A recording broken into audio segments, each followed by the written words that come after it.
Моя тезешка приехала в Крым 21 марта 2022 года. Неделю, 10 дней мы лечили ее в домашних условиях, а потом ее положили на Семашко в городе Симферополе. Семашко пролежала она в реанимации 2 дня и направили ее в Джанкойскую больницу. В Джанкойской больнице 2 недели в реанимации и 21 день в терапии.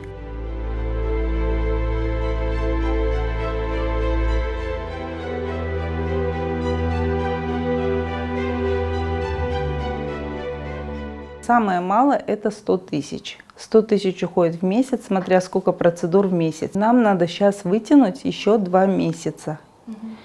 Если через 2 месяца у нее будет вид на жительство России и будет ОМС, у нас все будет бесплатно.